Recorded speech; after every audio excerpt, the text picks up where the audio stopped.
If you had to pick a single element that VR offers over any other entertainment medium, it would have to be the suspension of disbelief it can offer. A flat, cartoon-like world with polygonal people running around with single-textured grass, rocks and ships is the stuff of mobile gaming on a flat 2D screen, but transport this to a VR device and you are transported into your own Gulliver's Travels adventure.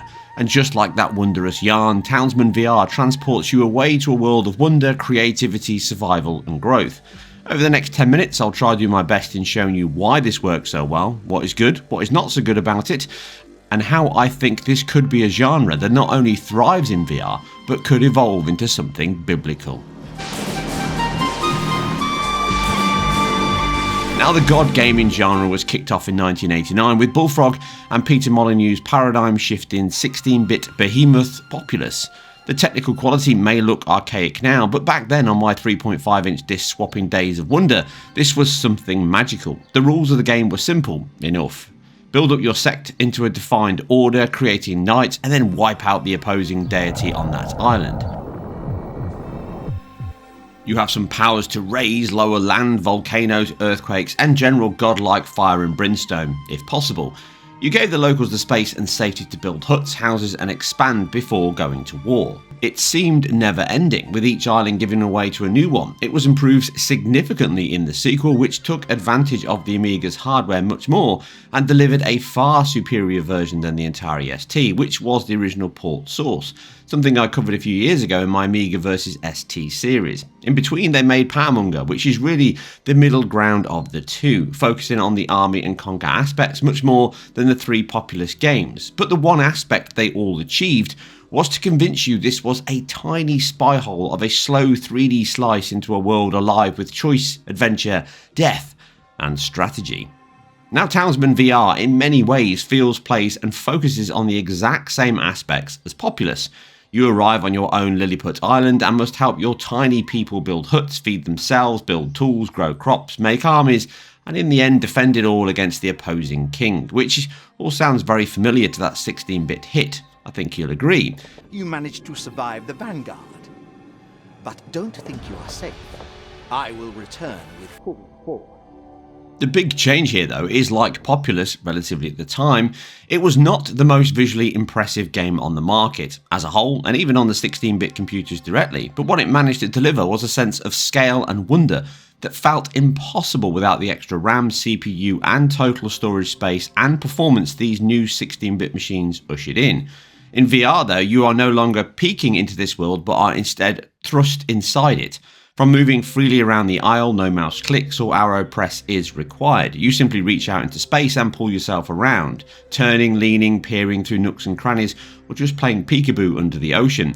It feels like you're a kid again at bath time, or with your toys laid out in front of you. The sense of tactile control, immersion and enjoyment this new platform offers is simply beyond anything possible on a 2D screen, which many titles before this in previous generations of VR show how good this can be. Sure, the game can be played on a 2D screen if they wanted to, and all the features and functions would be the same, but it would lose all of its charm and wonder. The lack of any UI most of the time, alongside the diegetic control and interaction you have, makes this simple to pick up and far less fiddly to play than any 2D version would, although not free of all niggles covered later. Starting small, you have to work your way up the food chain, building huts, wells, wood shacks and stone masons to harvest the local materials and build up your village. Then it grows further with taverns, large houses, harbours, castle moats, armories and farms. As your skill and reach expand, so does the size of your empire. Soon pirates come to take from you, and then the war comes in the form of the rival king. The story is played out with floating actors in almost a Punch and Judy-like stage show before you. Again, all very simple, clean and non-intrusive, and only adds to the old school animated story adventure this all feels like. But the strategy comes into it slowly. Figuring out where you build the wood and forestry will aid the speed of your people's growth, keeping the town happy with enough food, drink at all times and not overloading them with work. These games all form a basic AI structure because you don't directly control the characters, you kind of guide them to their end game. Battles are again simple support elements, but tactics play into it, ensuring you have all the knights together and not split up, making them weak.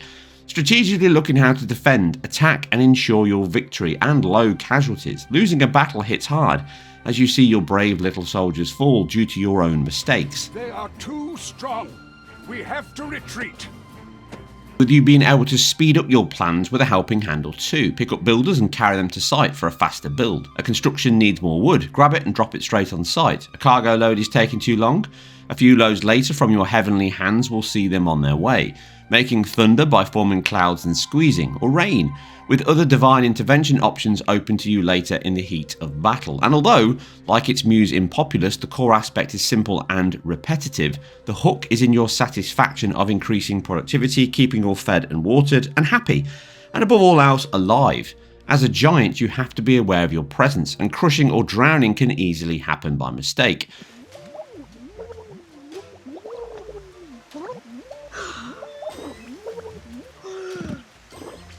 You must manage the skills of your village, change jobs from fishermen, builders, farmers and even soldiers, and although this is all tracked very simply from the main menu, you can pick them up and drop them onto the target to change their role.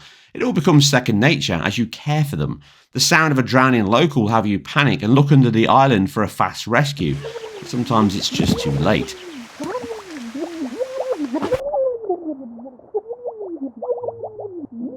And so you find yourself 2 or 3 hours later in the day and your wife standing staring at you wondering where she went wrong in life, as you wave your hands in the air desperately doing your best Zeus or godlike impersonation. Sound is functional with background music, trumpets and disgruntled villager samples. Acting is good enough and the 3D audio helps you locate the rough direction of source. Filtering comes in if you are under or above water. This is very concerning.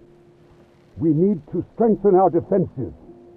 Sir Clunkalot, I count on you to secure our supplies. But most of the sounds are functional and ambient in nature. The chopping of wood or the breaking of stone all echo out across the island as you work. It does what it needs to and adds to the level of believability in the world, but it's not a standout in the audio department. But it's never enough to feel below the requirements of the game.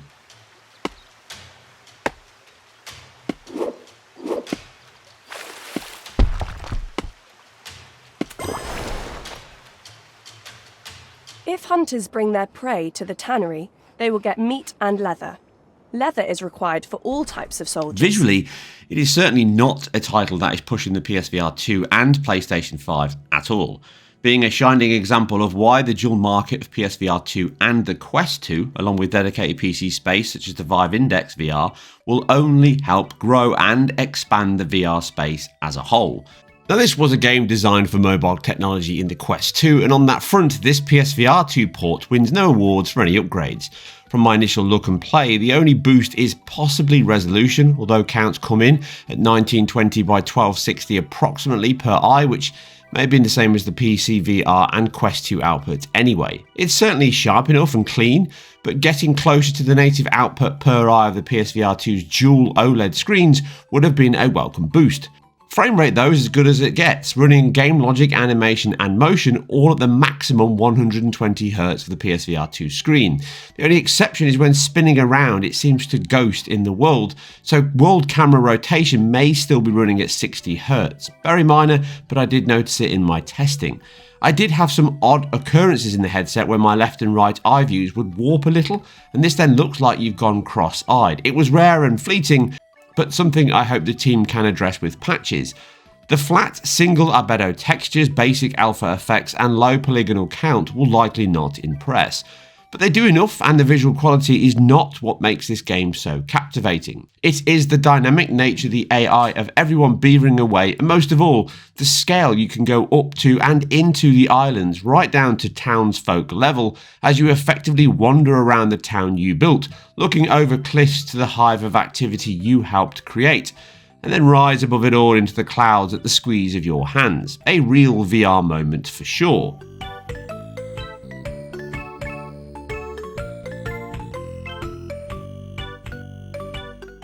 But I doubt the effort here to port over to the PSVR2 was a huge one.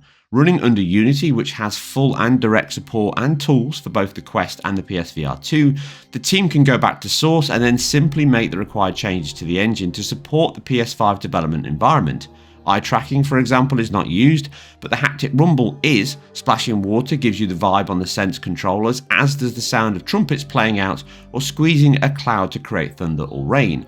The fact the Sense controllers resemble and function so closely to the Quest touch controllers is another boost, with this being a huge amount of work for any team if a PSVR 1 port was needed, as potentially 2 new control schemes would need to be built, tested and deployed for the Move controllers and or the DualShock.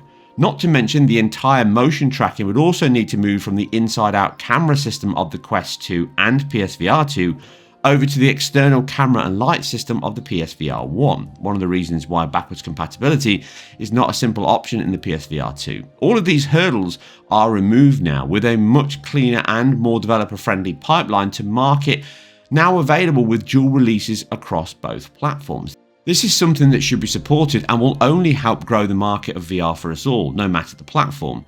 But it could also increase the investment and quality of the titles, as developers and publishers will have a larger potential market to sell to, and with porting being considerably easier, faster and most of all cheaper than full development, it means more teams will look at it. This offers tangible returns for all on the time and potential sales they could achieve. Delayed releases, timed exclusive and such will continue to help fund some of the work, as we've seen in the PSVR 2 launch lineup already, but in the long run, having 3 or more VR platforms that all share similar levels of development tools, controls and tracking means many studios can port the games easily and maybe even add boost over the PC release, which some of the other titles I'm reviewing currently have done. There is an abandoned town on this island. With all these high cliffs, it should be easy to defend. So all the good then, does that mean that there's no bad? Well, no. The tactile UI is very good, but you can have some issues in building placement, often requiring you to twist and fiddle around desperately trying to turn the red outline to green. It would have been great to be able to extend the Populous powers to simply pulling up a tree or rising the earth a little around lakes. It's not a huge issue, but it can become a fiddle from time to time in the heat of your expanding empire. Also, the variety of the islands, the layouts, the character models are all quite limited, and very quickly everything starts to look very samey, even across the 13 islands you've got with different weather conditions. It's not a drastic shift from one to the other. The longevity of the title will likely run its course within a matter of weeks, although that's still pretty good value, and this is extended by the fact that you have a sandbox mode, which allows you to set certain challenges, difficulty, population and other areas to give you a bespoke nature of just running right on your own island, but they are still the same 13 of the main campaign. Also, the range of building and constructions can be small, even later in the game. I understand this is moving into more than just gameplay niggles and really brings me back to the start in what VR can add and expand in this strategy genre. The promise this game shows is huge. I can already imagine what a huge opportunity we have here in a full-scale Populous remake in VR that allows thousands of your faith storming a castle, or a medieval game with horse brigades, flaming catapults, castle bastions being destroyed, or huge naval battles and recreating some of the most historic battles like a floating general as thousands of troops follow your command at the Sasanian War, the Battle of Hastings, Trafalgar, Waterloo, the Somme. The list and possibilities are almost endless. And the immersion and scale that VR can offer, along with the diegetic control it does offer, means the entire tactile and strategy genre could evolve beyond anything we have now. Townsmen VR is a mere slice of that promise, limited, simple, but still impressive, and it gives you a taste of where this platform and genre could evolve.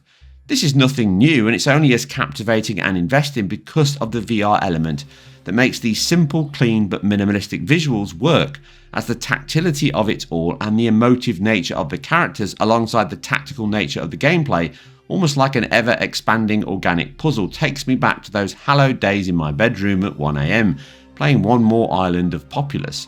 The demands of family and work and life put a natural curfew on the hours spent, but Townsmen VR feels like a gift from the gods to my teenage self in the 80s, clicking my tank Amiga mouse, unaware that soon I could lay waste to an army with a heavy, clumsy hand of anger. And for £35 or dollars, the cost of entry and return is excellent. Sure, it can and will become repetitive over time, but all these games do. It would benefit greatly from an expanded set of islands, maybe a more modern day DLC using the same engine, but as an early game for your new PSVR 2, both in ease of use, low sickness and pick up and play levels, which is really where the PSVR 2 excels, then this could be a strategic win.